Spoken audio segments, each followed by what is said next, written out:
आज हम कंटिन्यू करेंगे कल जहाँ से हमने छोड़ा था। कल हम पढ़ रहे थे कि किस तरह से साइमन गो बैक का जो नारा था वो लोगों ने लगाया जब साइमन कमीशन भारत में आया ये देखने के लिए कि ब्रिटिश गवर्नमेंट ने उसको भेजा इंग्लैंड से कि भाई डिसाइड करो यहाँ के जो लोग हैं वो किस तरह के पॉलिटिकल जो फ्यूचर फ्यूचर है भारत का किस तरीके से है। तो जब देखा लोगों ने कि ये इस कमीशन को देखने के लिए कि भारत में क्या स्थिति है, उस कमीशन या संगठन के अंदर कोई भी एक भारतीय प्रतिनिधि नहीं था जो ये बता सके कि भारत के लोगों की क्या प्रॉब्लम है, क्या फेस कर रहे हैं या आने वाले समय में जो भारत है, हिंदुस्तान है, उसका क्या फ्यूचर होगा। तो इस चीज को देखते हुए कि हमारे लिए ही जो बात करने आए हैं। हेलो, मेरी आवाज सुनाई दे रही है? Yes ma'am. हाँ। यस। तो लोगों के अंदर ही गुस्सा आ गया, बहुत ज्यादा उनके अंदर एक आक्रोश और असंतोष की भावना आई कि ब्रिटिशर्स ने हमारे फेवर में सोचने के लिए भी हमारे जो यहाँ के पॉलिटिकल लीडर्स थे उनको अपने ग्रुप में जगह नहीं दी। और इसकी वजह से पूरे देश में एक गुस्सा आ गया और गुस्से की लहर चल पड़ी, जिसके कारण देखिए यहाँ पर लोग काले झंडे लेके खड़े हो गए और उन्होंने नारा लगाया कि शांतिपूर्वक ढंग से जुलूस निकाला। और जहां जहां उन साइमन कमीशंस का दौरा था, मतलब आना था उनको भारत देश में, दिल्ली में और अलग अलग जगहों में, तो जिन जिन रास्तों से उनको जाना था वहां पर सब काले झंडे रहकर खड़े हो गए और उनके अगेंस्ट में उन्होंने नारा लगाया है, साइमन गो बैक, साइमन वापस जाओ, हमें तुम्हारे इस जो भी काम के लिए आप आए हो उसमें हम तुम्हारा सहयोग नहीं करेंगे। तो बच्चों, कहीं ना कहीं जो भारतीय थे, जो इंडियंस थे, वो अपनी स्वतंत्रता, अपनी जो इंडिपेंडेंस के लिए एक होके चल रहे थे बहुत शांतिपूर्वक ढंग से। अब अगर हम नीचे यहाँ देखें तो हम देखेंगे भगत सिंह। मैंने आपको सारे ऐसे पार्टीज थी या ऑर्गेनाइजेशन थे जो महात्मा गांधी के जो काम करने का तरीका था, जैसे पोलाइटली, बहुत ही नॉन वायलेंस तरीके से और बहुत ज्यादा इस तरीके से कि भाई जुलूस निकाल कर और अपनी पिटिशंस रखकर आमने सामने बात रखकर हम अपनी स्वतंत्र भारत की मांग करें। तो बहुत सारे ऐसे लोग थे जिनको ऐसा लगता था हम उनसे बात क्यों करें, क्योंकि जब इंडियंस अपनी बातों को रखते थे, भारतीय लोग अपनी बातों को ब्रिटिश सरकार के सामने रखते थे अपनी मांगों को, तो उन मांगों को दबाने के लिए वो बहुत ही क्रूर तक अपना मार्ग अपनाती थी, यानी कि अपने तरीके इस्तेमाल करती थी। जैसे हमने अब जलियांवाला बाग में लोग पंजाब में बैठकर सिर्फ मीटिंग ही तो कर रहे थे, जिसमें जनरल डायर आया और उसने तुरंत सबको गोली मारने का अधिक ऑर्डर दे दिया। क्यों? क्योंकि उससे पहले ब्रिटिश सरकार ने पुलिस को जो थी वो बहुत ज्यादा पावर दे दी थी, तो उस पावर का मिसयूज किया किसने? ब्रिटिश सरकार ने।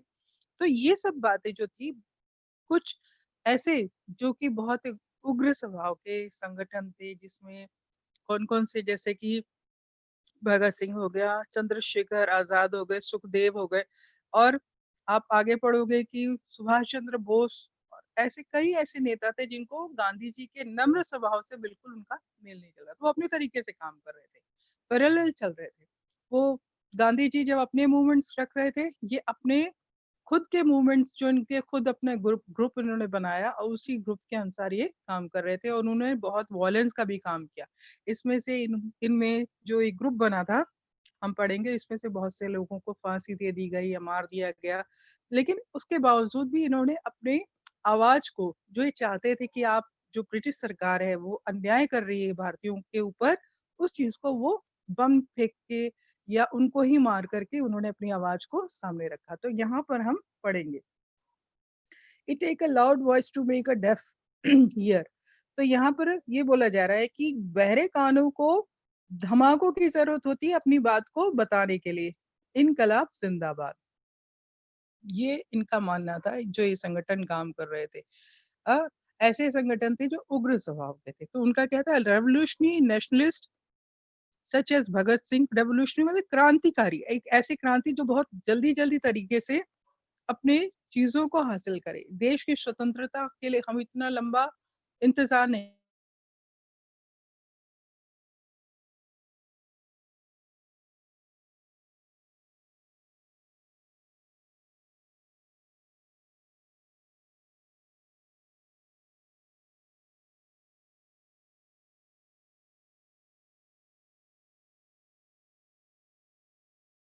थे, बहुत राष्ट्रवाद से प्रेरित थे, जैसे कि Bhagat Singh, Chandrasekhar Azad, Sukhdev, and others wanted to fight against the colonial rules and the rich exploitation classes through a revolutionary of workers and peasants. ऐसे बहुत सारे ऐसे क्रांतिकारी थे जो ब्रिटिश सरकार के जो नीतियां थे उसके विरोध में वो जो किसान थे और जो वर्कर्स थे उनके साथ मिलकर वो आंदोलन करना चाहते थे.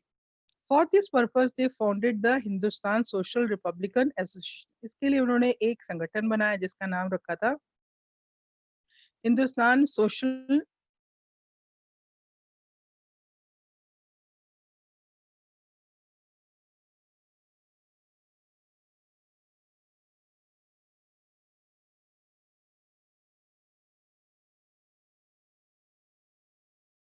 team. 1928, Bhagat Singh Azad and Chandrasekhar Azad and Rajguru Assistant Sanders, a police officer who was involved in the Lathi charge that has caused the death of Lala Lajpat Rai. अब इनके उग्रवादी जो संगठन था उनके काम करने का ये तरीका था कि जो एक असिस्टेंट था सेंडर जो जनरल डायर का उस समय असिस्ट था यानी कि सहयोगी इंस्पेक्टर रहा होगा जब ये जलियांवाला बाग में लोगों को मार रहे थे तो उसमें ये उसका असिस्टेंट बनकर काम कर रहा था पुलिसमैन पे तो उन्होंने इस सेंडर्स को हत्या कर दी उसको मार दिया जान से मार दिया और इसलिए भी मारा क्योंकि जब लाठी चार्ज हो रही थी उस समय इसने लाला लाजपत राय के ऊपर भी लाठियां चलाई थी मतलब लाला लाजपत के ऊपर उन्होंने लाठी चार्ज किया था तो उसमें इसका भी हाथ था जिसकी वजह से बाद में लाला लाजपत राय की मृत्यु हो गई तो उस बात से बहुत ज्यादा गुस्सा थे कौन ये क्रांतिकारी देश प्रेमी और ये चाहते थे कि हम तुरंत जो हमारे साथ अन्याय करता है हम उसको मार देंगे या किसी तरीके से हम उनको अभी हिंसात्मक रूप से उसका प्रतिवाद करेंगे ये इनकी सोच थी. On 8th April 1929, Bhagat Singh and B.K. Dutt threw a bomb in the Central Legislative Assembly. अब विधान जो केंद्रीय विधान सभा थी सभा चल रही थी पार्लियामेंट की ब्रिटिशर्स की वहां पर भगत सिंह और B.K. दत्त वहां आए और उन्होंने एक बॉम्ब फेंक दिया. The aim, as their left explained, was not to kill but to make the deaf ear and to remind the foreign government of its collusion exploitation. अब ये जो बम फेंका गया था उसके बाद ये लोग भागे नहीं और उसमें आप बच्चों शहीद पिक्चर है पुरानी शहीद देखना उसमें जो भी हम पढ़ रहे हैं ये सारी चीजें आपको एक मूवी के रूप में दिखाया गया बहुत अच्छी मूवी है उसको आप देखिएगा शहीद भगत यस सिंह मैम। उसको जरूर देखना इसमें किस तरह से जब वो विधानसभा के अंदर जब पार्लियामेंट हो रहा होता है लोग अपनी मीटिंग कर रहे होते हैं ब्रिटिशर्स तो उसी समय ये लोग आते हैं और बॉम्ब फेंक के चले जाते हैं और ये चाहते तो भाग सकते थे लेकिन ये जानबूझ करके वही रहते हैं और इनकलाब जिंदाबाद के नारे लगाते हैं और उसके साथ साथ ये कुछ ऐसे पर्चे भी फेंक देते हैं जिसमें लिखा होता है कि बहरे कानों को यानी बहरे कान किसके ब्रिटिश रूल के उनको हमारे जो आप अन्याय कर रहे हो उसके बारे में बताने के लिए हमने ये बम फेंका है और साथ ही साथ ये बताने के लिए कि आपकी जो नीतियां हैं हमारे देश के लिए वो कहीं ना कहीं अहित कर रही है मतलब हमारे फेवर में नहीं है हम उसका विरोध करते हैं इस सब बातों को देखते हुए उन्होंने कुछ कुछ पर्चियां फेंकी कुछ पम्पलेट्स फेंके जिसमें वो बाद में गिरफ्तार कर लिए गए.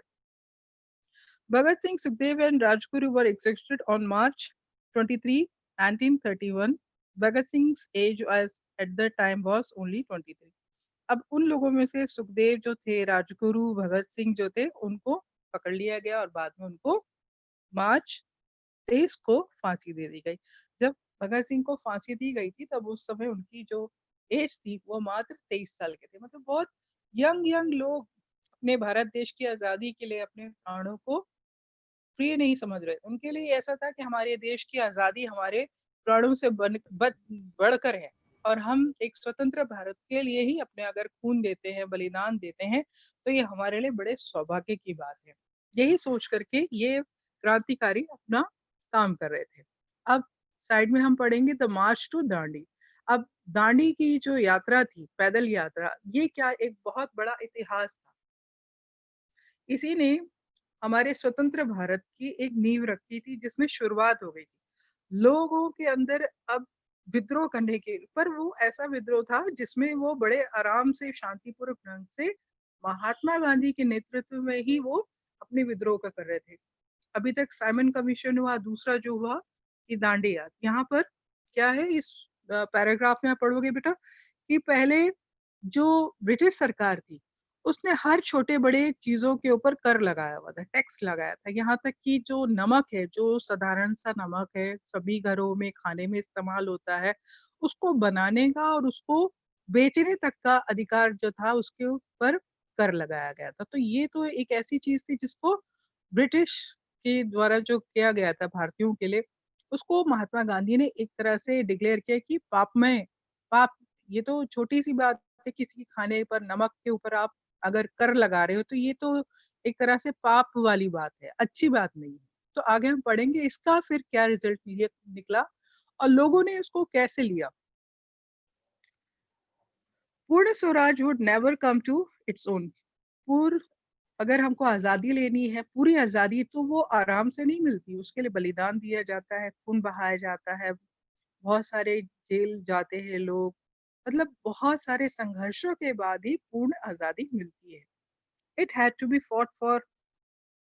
In 1930, Gandhiji declared that it would be laid a march to break the salt law. अब ये जो आज़ादी लेने के लिए कुछ और आगे बढ़े महात्मा गांधी जी, उन्होंने 1930 में डिक्लेयर किया कि हम नमक का जो कानून है उसको तोड़ेंगे। यानी अभी जो ब्रिटिश रूल में था कि नियम कि कर लगाया जाएगा और उस कर को हम बहुत शांतिपूर्वक ढंग से तोड़ेंगे। According to this law, the state had a monopoly on the manufacture and the sale of the salt. उसमें कहा गया था, जैसे मैंने अभी बताया, कि भारत सरकार, ये सॉरी, ब्रिटिश सरकार के पास ही केवल नमक को बनाने का, मैन्युफैक्चर करने का और उसको सेल करने का अधिकार है। इसके अलावा कोई दुकान में बिना उनकी इजाजत से कोई दूसरा भारतीय नमक को नहीं बेच सकता, ना ही उसका उत्पादन कर सकता है। Mahatma Gandhi, along with others nationalist, reasons that it was sinful to tax salt, such it is a external essential item of our food. तो महात्मा गांधी ने इस टैक्स को जब लगाया, रूल ने, ब्रिटिश रूल ने, तो उसको एक सिंफुल, पापमय, यानी पाप माना है कि भाई ये तो बहुत ही घृणित बात है कि सॉल्ट को जो हमारे खाने में इस्तेमाल होता है और बहुत सारे घरों में इसका इस्तेमाल होता है, उसके लिए क्या कर लगाया जा रहा है, तो ये तो बहुत घृणित बात है। इसको बहुत ज्यादा इसको बुरा माना Mahatma Gandhi ji. The salt march related a general desire of freedom in a specific grievance shared by everyone and then do not divide the rich and poor people. और जब ये सॉल्ट मार्च यानी नमक जो यात्रा थी, उसके लिए जब आजादी के लिए स्पेसिफिक अपना आंदोलन मान के चला है कि सब, महात्मा गांधी जी ने कहा कि सभी दांडी मार्च करेंगे, इस आंदोलन में हम बहुत ही शांतिपूर्वक तरीके से जुलूस निकालेंगे, तब सब लोग, सभी ने इसमें हिस्सा लिया, ये बिना जाने कि हम कोई गरीब है या अमीर, सभी वर्ग के लोगों ने इस जुलूस में, इस आंदोलन में भाग लेने के लिए तैयारी की, सभी खुश थे। Gandhi ji and his followers marched for over 240 miles from Sabarmati to coastal town of Dandi, where they broke the government law by gathering natural salt found in the seashore. अब गांधी जी और उनके जो अनुयायी थे, जो उनके फॉलोअर्स यानी टीम मेंबर्स थे, वो सब 240 माइल्स साबरमती से चलकर कोस्टल एरिया, जो दांडी का समुद्री इलाका था, वहां पे पहुंचे और वहां पर उन्होंने नमक कानून को तोड़ा। कैसे तोड़ा कि जो नेचुरल सॉल्ट वहां पे सी शोर प्राकृतिक पड़ा हुआ था, उसको उन्होंने इकट्ठा किया and boil sea water to produce salt. इसके अलावा जो समुद्र का पानी था उसको खौलाकर और उसमें से जो नमक निकला उन्होंने वहां पे बनाया। तो इस तरह से खुद बना करके, जो पहले एकाधिकार था ब्रिटिश सरकार का, गांधी जी ने उस अधिकार को, उस नियम को तोड़ करके एक तरह से विद्रोह जाहिर कर दिया। इसलिए ये जो मार्च है बहुत ज्यादा इम्पोर्टेंट माना जाता है। अब इसमें कौन कौन से लोग जो थे पार्टिसिपेट किए, पीजेंट्स, बहुत सारे किसान जो थे, ट्राइबल्स थे, women participated in large number. इस आंदोलन में बहुत सारे किसानों ने, आदिवासी लोगों ने, महिलाओं ने बढ़ चढ़कर भाग लिया, और वो ऐसे नहीं, लार्ज नंबर, हजारों हजारों लोग इस मार्च में निकले। देखिए यहाँ पर ये दिखाया गया है। किस तरह से ये सरोजिनी नायडू जी हैं, जो कि हमारी फर्स्ट वुमेन प्रेसिडेंट बनी थी नेशनल कांग्रेस की 1925 में, और किस तरह से लीड कर रही हैं महात्मा गांधी के साथ। A business foundation published a pamphlet on the salt issue. एक कोई बिजनेस फाउंडेशन था, एक व्यवसायिक कोई छोटा सा फाउंडेशन था, संगठन था, जिन्होंने एक पम्पलेट जारी किया सॉल्ट इश्यू के ऊपर। The government tried to crush the movement through brutal action against the peaceful सत्याग्रह। अब आप अगर ब्रिटिश रूल के अगेंस्ट में जा रहे हो तो भारत जो विदेशी या अंग्रेज जो थे वो शांत थोड़ी रहते। उन्होंने बहुत ही बर्बरतक तरीके से, अमानवीय तरीके से इस आंदोलन को कुचलने का अ, तरीका अपनाया। जैसे 1000% हजारों हजारों लोगों को उन्होंने जेल भेज दिया। The combined struggle of the Indian people bore fruit when the Government of India Act of 1935 presented Grievance Authority and the government announced election in the province in 1937। अब उसमें इस संघर्ष का दूसरा एक बड़ा कारण ये भी रहा कि 1935 में जो जिले चुनाव हो रहे थे, उसमें गवर्नमेंट ने इलेक्शन करवाने के लिए मंजूरी दे दी कि अब आप अपने जो जहाँ के प्रांत है वहां पर आप इलेक्शन कर सकते हैं। मतलब जो सरकार थी, अब इलेक्शंस को करवाने में अपनी जो कांग्रेस चाह रहे थे कि जहाँ-जहाँ कांग्रेस के इलाके हैं, जहाँ वो काम करना चाह रहे हैं अपने स्वतंत्रता के लिए, वहाँ पे इलेक्शन चाहते थे। तो ब्रिटिश सरकार ने उस बात को मंजूरी दे दी। तो कहीं न कहीं जनादेश जो था, उसके आगे जो विरोध हो रहा था, उसका एक रिज़ल्ट पॉजिटिव निकल कर आ रहा था। Congress formed government one after 11 province. उन प्रांतीय इलाकों में जब चुनाव हुआ तो 11 इलाकों में से 7 इलाकों के ऊपर कांग्रेस जो थी वो बेहतरीन सफलता से जीत गई। मतलब उन इलाकों में जहाँ पे पहले ब्रिटिश का राज्य था, ये उनकी गवर्नमेंट थी, अब कांग्रेस की जो छोटी प्रांत थे डिस्ट्रिक्ट लेवल पर उनकी सरकारें बनना शुरू हो गई। In September 1939, after 2 years in Congress rule of the province, the Second World War broke out। अब ये 1939 में जब 2 साल हो गए थे और जिलों के ऊपर कांग्रेस जो थी अपना रूल शासन कर रही थी, उस समय second world war broke out. उसी समय विश्व सेकेंड वर्ल्ड वार शुरू हो गया। Critical of Hitler, Congress leader were ready to support the British wars of। अब ये यहाँ पर आप 9th में पढ़ोगे हिटलर के बारे में।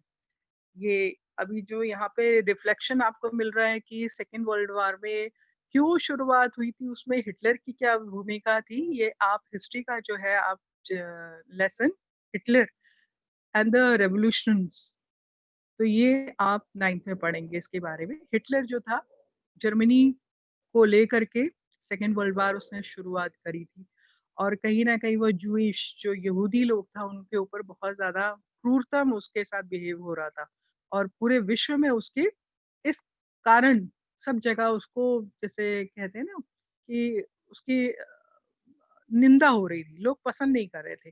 और जब ये सब बातें हो रही थी तो कांग्रेस ने ब्रिटिश सरकार का साथ देने की सपोर्ट मिला, समर्थन था कि हाँ हम भी ब्रिटिश की जो हिटलर जो है उसको नहीं चाहते हैं कि वो भारत पूरे विश्व में जो ये आंदोलन कर रहा है, विश्व युद्ध एक्चुअली उसी ने स्टार्ट करवाया था, हिटलर और उसके साथ के जो कुछ दूसरे जो उसके सहयोगी, हिटलर मतलब जर्मनी, तो उन लोगों ने ही सेकेंड वर्ल्ड वॉर को शुरुआत करी थी। तो कहीं ना कहीं भारत या ब्रिटिश जो था इसके अगेंस्ट में था, वो नहीं चाहते थे कि ये विश्व युद्ध बना रहे, तो इसके लिए कांग्रेस के जो सदस्य थे उन्होंने उसका सहयोग देने के लिए सुझाव दिया, समर्थन किया। But in return they want to be granted independence after the war. लेकिन इसके साथ एक शर्त लगा दी कांग्रेस ने कि अगर हम आपका सहायता करते हैं, मतलब हमारे भारतीय, क्योंकि कहीं ना कहीं महात्मा गांधी और कांग्रेस की जितनी भी नीतियां थी सारे के सारे लोग उसको फॉलो करते थे, मानते थे। तो उन्होंने एक शर्त लगा दी कि हम आपका इस द्वितीय जो विश्व युद्ध है उसमें सहयोग तो करेंगे, लेकिन हमारी एक शर्त है कि विश्व युद्ध खत्म होते ही आप हमें स्वतंत्र कर देंगे, मतलब हमारे भारत देश को स्वतंत्र छोड़कर आप अपने देश में यानी यूरोप में इंग्लैंड चले जाएंगे। The British refuse to contact demand. भाई इतनी जल्दी कैसे अपना राज्य छोड़ दे, वो भी 100 साल इतना बढ़ा चढ़ा की इतनी गहरी, जो अंग्रेजों ने अपनी नींव यहाँ रखी, इतनी जल्दी कैसे छोड़ दे। उन्होंने तुरंत मना कर दिया, हम तो नहीं छोड़ेंगे, नहीं जाएंगे, और ना ही उन्होंने इस बात को, डिमांड को माना। The Congress minister resign in protest. अब जो कांग्रेस के जो नेता थे, जो सरकार में अपनी नेता बन के थे, उन्होंने अपनी तुरंत अपनी पोस्ट से रिजाइन दे दिया कि ठीक है, जब तुम हमारी बात नहीं सुनते तो हम भी तुम्हारी सरकार का सहयोग नहीं करेंगे, और हम तुम्हारी जो सरकार है यानी अंग्रेजों की सरकारों के साथ मिलकर ही कांग्रेस जो काम कर रही थी उस पोस्ट से उन्होंने रिजाइन दे दिया। अब यहाँ पे बच्चों एक इम्पॉर्टेंट आता है, इसके लिए क्वेश्चन भी आता है कि women in the freedom struggle, Ambabai from Karnataka. यहाँ पर क्वेश्चन आपका आता है कि वुमेन्स की क्या रोल थे during the struggle of freedom struggle में। तो इसमें हम यहाँ पढ़ेंगे, तो ये बहुत इंपॉर्टेंट है। इसको मैंने क्वेश्चन में दिया है आपको, हालांकि पीछे एक्सरसाइज में इसका क्वेश्चन नहीं है इससे related, but I have given you the question. मैं अभी लास्ट में जब हमारा ये खत्म हो जाएगा तो मैं उसके ऊपर बताऊंगी किस तरीके से आपका क्वेश्चन बनेगा ये। Women from different background participated in the national movement. अलग अलग जो बैकग्राउंड से थे, अलग अलग पृष्ठभूमि की जो महिलाएं थी, वो इस राष्ट्रीय मूवमेंट में, राष्ट्रीय जो हमारे आंदोलन हो रहे थे उसमें बढ़ चढ़ कर भाग ले रही थी। यंग एंड ओल्ड, जवान और बूढ़ी, सिंगल एंड मैरिड, कोई अगर एक अकेली महिला हो यानी विधवा हो, बाल वधू हो, वो भी, और मैरिड भी, सभी लोग इस आंदोलनों में बहुत बढ़ चढ़कर हिस्सा ले रहे थे। They came from rural and urban areas, वो शहरों से आ रहे थी, वो गांव से महिलाएं आ रही थी आंदोलनों में भाग लेने के लिए। From both conservative and liberal home, कोई रूढ़िवादी थी, रूढ़िवादी मतलब बहुत गांव में ऐसे जहाँ पे रीति रिवाज पुराने चल रहे हैं, लेकिन उन रीति रिवाजों को तोड़ करके महिलाएं इन आंदोलनों में भाग ले रही थी स्वतंत्र भारत के लिए। और लिबरल, और कुछ उदारवादी घरों से थे जिसमें संगठन में उनका भाग लेने के लिए लोग प्रोत्साहित कर रहे थे, उनके घर के लोग या आसपास के रिलेटिव्स होंगे, वो उनको उनके भाग लेने से उनका कोई अ, समर्थन था। ऐसे घरों से भी महिलाएं आ रही थी। रूढ़िवादी मतलब कंजर्वेशन, कंजर्वेटिव मतलब जो अपने रीति रिवाज पुराने की, महिलाओं को बाहर जाने की जरूरत नहीं, किसी मूवमेंट में भाग लेने की जरूरत नहीं, उन ऐसे घरों से भी निकल कर वो आ रही थी। This involvement has sequence from the freedom struggle, और ये जो इन्वॉल्वमेंट थी महिलाओं की, एक बहुत ही सिग्निफिकेंस मतलब एक रिजल्ट, पॉजिटिव रिजल्ट ला रहा था मूवमेंट्स को बढ़ाने में, for the women's movement and for themself personally. क्यों? क्योंकि महिलाएं जो मूवमेंट में भाग ले रही थी, तो महिलाओं के कुछ आंदोलन शुरू हो गए थे जिनमें वो खुद भी और दूसरों के लिए भी पर्सनली वो कहीं ना कहीं बेनिफिट का कारण, उनके बेनिफिट दे रहा था उनको। Both British officials and Indian nationalists felt that women's participation gave the national struggle an immense force. यहाँ तक कि ब्रिटिश जो अफसर है और भारतीय जो राष्ट्रीय है, वो सब महसूस कर रहे थे कि महिलाओं की भागीदारी जो है वो हमारे राष्ट्रीय संघर्ष में एक बहुत ही ज्यादा फोर्स ला रहा है, यानी कि बदलाव ला रहा है, लोगों के अंदर ऊर्जा दे रहा है। महिलाओं को देखकर बच्चे भी आ रहे हैं, जवान भी आ रहे हैं, और ऐसी महिलाओं को जो गांव से आ रही हैं, दूसरी महिलाएं भी कहीं ना कहीं इंस्पायर हो रही हैं ज्यादा से ज्यादा अंग्रेजों के विरोध में या अपने स्वतंत्र भारत को लेने के लिए। Participation of the freedom movement brought women out of their homes, जो भागीदारी थी राष्ट्रीय आंदोलनों में, इसकी वजह से जो महिलाएं थी अपने घरों को छोड़ करके या घरों से बाहर आना शुरू कर दिया था। It give them a place in the profession in the government of India and it has move the way of equality with man. इसकी वजह से एक ये बात हो गई थी कि आंदोलनों में वो भी बढ़ चढ़ कर वैसे ही हिस्सा ले रहे थे जैसे कि मर्द लोग या आदमी लोग या मेल जो फिगर्स थे, वो बढ़ चढ़ के जैसे आंदोलनों में भाग ले रहे थे, वे भी कंधे से कंधा मिला करके उन आंदोलनों में अपना सहयोग दे रही थी, जेल जा रही थी, या जो भी स्ट्रगल था एक साथ फेस कर रही थी। तो इस तरह से इक्वालिटी का जो भाग है, समानता का जो रूप है, वो इन आंदोलनों में देखा जा सकता था। What such participation meant for women is best encountered by them. सबसे ज्यादा अच्छा जो था पार्टिसिपेशन वुमेन के लिए क्या माना जाता था? Ambabai of Karnataka has been married and as involve in tale. जैसे कि अंबाबाई जो थी कर्नाटक की, उनकी शादी 12 साल में हो गई थी। जब वो 12 साल की थी, बाल वधु हुई थी। इतनी छोटी सी आयु में उनकी शादी हो गई। Widowed at 16। उस समय क्या होता था, आपने पढ़ा होगा पिछले लेसन्स में कि कई बार क्या होता था, बूढ़े लोगों के साथ, बीमार लोगों के साथ छोटे-छोटे बच्चियों की शादी कर दिया जाती थी। तो बहुत जल्दी वो विडो हो जाती थी। तो अंबाबाई जो कर्नाटका की थी, वो भी 12 साल की उम्र में विवाहित हुई और 16 साल में होते ही वो विधवा बन गई। She picked foreign clothes and liquor shops इन उदयपुर। लेकिन उसके बावजूद भी जब ये आंदोलन चल रहे थे, तो उन्होंने घेराव किया किसका? जो लिकर्स की शॉप थी उडुपी में, जहाँ वो रहती थी उडुपी में, वहाँ पर उन्होंने जो लिकर्स की शॉप थी उसको घेराव किया, उसको बंद करवाया। साथ ही जो फॉरेन क्लोथ्स थे, जो विदेशी कपड़े थे, उनका बहिष्कार करवाया या उनको जलवा दिया गया। She was arrested. उसके बाद उसमें जब ये सारी बातें वो प्रोटेस्ट कर रही थी अंग्रेज़ों के विरोध में, तो उसको गिरफ्तार कर लिया गया। Served a sentence and was re-arrested. उसको जेल भेज दिया गया। वहाँ से उसको दोबारा छोड़ा गया और लेकिन फिर दोबारा उसको कैद कर लिया गया, जेल हो गई। Between prison terms she made up speeches. लेकिन जब वो कैद में भी थी, जेल में थी, तो वहाँ पर भी वो अपने भाषण देती थी, स्पीचेस देती थी, टॉट स्पिनिंग। वो बुनाई का काम सिखाती थी, चरखा कातते हैं ना, चरखा चलाने में महिलाओं को शिक्षा देती थी। एंड ऑर्गेनाइज्ड प्रभात फेरीज, और इसके अलावा वो प्रभात, आपने देखा होगा सुबह-सुबह कुछ जुलूस निकलते हैं, खासतौर पे जो हमारे सिख भाई हैं, जब उनके गुरु नानक जयंती आती है तो सुबह-सुबह भजन कीर्तन करते हैं, है ना? यस तो मैम। ऐसे ही जो प्रभात फेरीज थी वो जेल के अंदर, वो या जेल से बाहर आने के बाद भी महिलाओं की या लोगों के भजन गाते हुए उन सुबह-सुबह लोगों को लीड करती थी, उसको प्रभात फेरीज बोलते हैं। प्रभात फेरीज में भजन कीर्तन गाए जाते हैं। देश के उस समय देश के संबंधित गानों को गाया जाता था सुबह-सुबह, और ये जुलूस के तौर पे निकलता था। Ambabai regarded these as the happiest days of her life because they gave it a new purpose and commitment.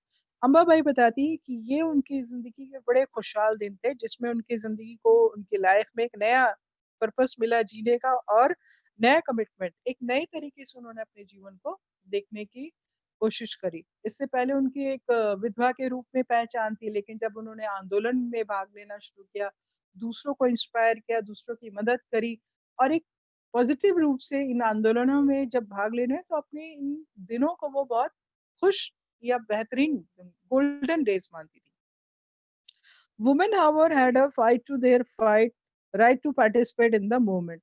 अब महिलाएं थी, तो महिलाओं को इन मूवमेंट्स में भाग लेने के लिए भी संघर्ष करना पड़ता था। ज़ाहिर-सी बात है, क्योंकि हमारा देश उस समय आज़ाद नहीं हुआ था, रूढ़िवादी लोगों के विचार थे, लोग कम पढ़े-लिखे थे, बहुत कम ऐसे एजुकेटेड लोग थे, जो महिलाओं को स्वतंत्रता देते थे ताकि वो बाहर आकर काम कर सके या समाज में अपनी पहचान कर सके। तो जब महिलाओं के बीच में ये सारे संघर्ष चल रहा था, आंदोलन चल रहे थे, ऐसे में जब महिलाओं ने चाहा कि हम महात्मा गांधी के द्वारा जो भी आंदोलन चलाए जा रहे हैं, स्वदेश के हो या नॉन कोऑपरेशन के हो या दूसरे, तो उनमें भाग लेने के लिए उन्हें भी स्ट्रगल करना पड़ा अपने घर से बाहर आने के लिए, हो सकता है अपने घर वालों को मनाने के लिए, या समाज में जहाँ पे रहते होंगे उस समाज में उनको अनुमति नहीं दी होगी कि आप यहाँ पे इन संघर्षों में काम लो, लेकिन उसके बावजूद भी वो सफल रही अपने आप को बाहर समाज में लाकर इन आंदोलनों से जुड़ने के लिए।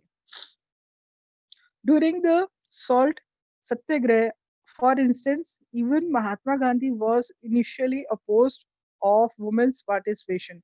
Sarojini Naidu had to persuade him to allow women to join the movement. अब सत्याग्रह जब सॉल्ट का दांडी यात्रा वाला चल रहा था, तब उस समय खुद महात्मा गांधी जो थे वो महिलाओं के भागीदार यानी पार्टिसिपेशन जो आंदोलन था उसमें करने के वो सहमत नहीं थे। उनकी ये इच्छा नहीं थी कि महिलाएँ भी इन आंदोलनों में जो किया जा रहा है उसमें भाग लें। कहीं न कहीं इसका यही कारण था कि क्योंकि आंदोलन जब होता है तो लाठीचार्ज होता है, जेल भेज दिया जाता है और बहुत बुरी तरह से उनके साथ जो थी अंग्रेज़ जो है पुरुषों के साथ अ, व्यवहार करते थे। तो कहीं न कहीं गांधी जी सोचते थे कि महिलाएँ जो हैं बहुत ही कमज़ोर होती हैं, नाज़ुक होती हैं, ऐसे में कभी जेल भेज दिया गया, बीमार हो गई या ऐसे ज़ख्म हुए जिसमें उनको बहुत ज़्यादा तकलीफ होगी। तो इस वजह से महिलाओं का जो है आंदोलनों में उनको सहभागी होने में पक्ष में नहीं थे। लेकिन सरोजिनी नायडू ने उनको इस बात से परसिस्ट किया, समझाया कि उनके आंदोलन में आने से, महिलाओं के जुड़ने से देश को एक नया आयाम मिलेगा, फ़ोर्स मिलेगा, बहुत सारे लोग इस साथ जुड़ेंगे। इसकी वजह से फिर बाद में महात्मा गांधी ने एग्री हो गए और जब दांडी यात्रा हुई तो उसमें महिलाओं ने भी भाग लिया। तो कहीं न कहीं सरोजिनी नायडू जो थी उन्होंने महात्मा गांधी के जो महिलाओं को लेकर आंदोलन में उनके भागीदारी के विपक्ष में जो बात थी, उसको सकारात्मक करने में उनका बहुत बड़ा हाथ था। ये देखिए मैं सरोजिनी नायडू खुद भी आंदोलनों में जो भी बात होती थी महात्मा गांधी के साथ आगे से आगे करती रही और यही कारण था कि उन्होंने महिलाओं को आंदोलनों में भागीदारी देने के लिए सपोर्ट किया। महात्मा गांधी को एग्री करवाया कि महिलाओं का सपोर्ट होना बहुत ज़रूरी है। ठीक है? तो ये आपको एक समझ में आ गया बच्चों? Yes ma'am. हाँ, अब सबसे अब ये आ रहा है quit India yes and ma'am. Letter. अब भारत छोड़ो, क्विट इंडिया मतलब भारत छोड़ो और उसके बाद में क्या हुआ? तो ये सारी जब घटनाएँ हुई इसके बाद तुरंत ही जब बहुत सारे लोगों को जेल भेज दिया गया, लाठीचार्ज किया गया, है ना? और बहुत ही ब्रूटली तरीके से जब अंग्रेज़ उनके साथ व्यवहार कर रहे थे, ऐसे में अब महात्मा गांधी ने एक नया जो था वार्निंग दे दी, किसको अल्टीमेटम दे दिया? अंग्रेज़ों को, कि अब आप तुरंत छोड़ दो, अब आपका यहाँ रहना कोई हमको ज़रूरी नहीं है क्योंकि देश हमारा है, हम अपने तरीके से अपने देश की सरकार को चलाएँगे। तो ये वार्निंग देते हुए उन्होंने क्विट इंडिया, भारत छोड़ो का नारा दे दिया। लेटर परंतु उसके बाद भी जब ये भारत छोड़ो का हुआ और इसके बाद हमारा देश जो है आज़ाद भी हो गया अ, लेकिन इसकी इस आज़ादी में हमने बहुत बड़ी कीमत जो है चुकाई। आसानी से हमारा जो देश है वो आज़ाद नहीं हुआ। उसके बजाय में हम खुश भी थे और एक बहुत पीड़ा के साथ हमारा देश आज़ाद हुआ। तो किस तरह से हुआ इसको हम पढ़ेंगे। Mahatma Gandhi decided to initiate a new phase of movement against the British in the middle of the Second World War. जब भारत सेकेंड वर्ल्ड वॉर खत्म हुआ और ब्रिटिशर्स वापस आए उनका ध्यान भारत की तरफ आया तो तुरंत ही महात्मा गांधी ने क्योंकि भारत जो सेकेंड वर्ल्ड वॉर की जो रणनीतियां थी उसमें कांग्रेस ने सहयोग देने के लिए मना कर दिया था और जब ये सारा वर्ल्ड वॉर खत्म हो गया और ब्रिटिशर्स का फिर से ध्यान इंडियंस की तरफ आया तो अल्टीमेटम दे दिया उन्होंने एक चेतावनी दे दी इसको महात्मा गांधी ने ब्रिटिशर्स को अंग्रेजों को कि अब आप भारत छोड़ दो the British must quit India immediately he told उन्होंने बोला कि आप तुरंत ही मतलब ब्रिटिश लोगों को कहा कि तुरंत ही भारत छोड़ दो to the people he said do or die इसके लिए उन्होंने एक नारा दे दिया लोगों के अंदर करो या मरो मतलब किसके बीच में भारतीय लोगों के अंदर जो उस समय देश प्रेमी लोग थे राष्ट्रीय जो लोग थे उनके अंदर एक नारा दे दिया करो या मरो यानी आपको अगर भारत छुड़वाना है उसके लिए जो अंग्रेज सरकार अगर आपको मारती है जेल भेजती है गोलियां खानी पड़े लाठी चार्ज होगा तो करना तो पड़ेगा ये आंदोलन लेकिन आपको इसके लिए अपने आप को तैयार भी करना है या तो मरना है या तो करना है तो ये स्लोगन का मतलब था to the people he said do or die in your effort to fight the British अगर आपको अंग्रेजों के विरुद्ध लड़ना है तो आपको करना होगा या फिर मरना होगा but you must fight non violently लेकिन इसमें आपको मरना है लेकिन अहिंसात्मक रूप से ये नहीं कि अगर वो लाठी मार रहे तो आप उठा के आप ईंट मार दोगे तो पत्थर मार दोगे या डंडा मार दोगे ऐसा नहीं करना अगर वो आपको साथ हिंसात्मक रूप में हो रहे तब भी आपको अहिंसा को ही अपनाना है पीसफुली रूप से उनके साथ अगेंस्ट में उनको फेस करना है इस तरह से महात्मा गांधी ने जो है डू और डाई का नारा देते हुए क्विट इंडिया भारत छोड़ो का आंदोलन लगा दिया। Gandhi ji and other leaders were jailed at once. इसके लिए तुरंत ही गांधी जी और जो दूसरे लीडर्स थे उनको जेल में डाल दिया गया, मतलब गिरफ्तार कर लिया गया। बट द मूवमेंट स्प्रेड, लेकिन जो आंदोलन चल रहा था वो तेजी से फैलने लगा, लोग ज्यादा से ज्यादा इसमें इन्वॉल्व होने लगे। Specially attractive pheasant and the youth who gave up their studies. इसमें ज्यादा से ज्यादा लोग कौन आए, किसान थे और जवान लोग थे, वो ज्यादा से ज्यादा इस आंदोलन में उन्होंने भाग लिया। जवानों ने क्या किया, अपने स्टडीज को छोड़ दिया, स्कूल कॉलेजेस को छोड़ दिया, पढ़ाई छोड़ दी। Communication and symbol of the state authority were attack all over the country. और जितने भी संचार के सेवा थे, यानी ब्रिटिशर्स के जो भी कम्युनिकेशंस के जो स्टेशंस थे उसको तोड़फोड़ कर दी गई। And symbol of the state authority, और जो ब्रिटिश सरकार के अथॉरिटी को सिंबल बता रहे थे, जो उनके फ्लैग्स थे या दूसरे उनके जो मार्क्स थे, उनको सब तोड़ फोड़ कर दिया गया, कहीं ना कहीं अटैक करके उनके ऊपर हमला किया गया। In many areas of the people set up their own government. इसके बाद लोगों ने खुद की छोटी छोटी अपनी सरकारें लोकल बना ली। The first response of the British was severe expression repression. अब पहला जो रिस्पॉन्स आया ब्रिटिश सरकार की तरफ से अंग्रेजों का, वो बहुत ही ज्यादा निर्दय पूर्वक था। यानी बदल, जैसे अब आप हमारे पर हमला कर रहे हो, ब्रिटिश इतनी जल्दी तो अपनी गहरी जड़ें नहीं छोड़ सकते थे। और फिर महात्मा गांधी ने बोल दिया था करो या मरो, तो लोग बड़े बढ़ चढ़ के इसमें भाग ले रहे थे। तो इन आंदोलनों को दबाने के लिए फिर से जो अंग्रेज थे उन्होंने बहुत क्रूरतापूर्ण व्यवहार किया। At the end of 1943 over 90,000 people were arrested. इसमें 90,000 लोगों को उन्होंने जेल भेज दिया, अरेस्ट किया। And around 1,000 people killed in police firing. 1,000 लोगों को पुलिस की फायरिंग से मार दिया गया। And many areas order to given the machine gun towards the plane. यानी हवाई जहाज से मशीन गन को चला करके बड़ी भीड़ के ऊपर उन्होंने गन फायर करवाएगी खुला। The rebellion over the initiative brought the Raj in it's in.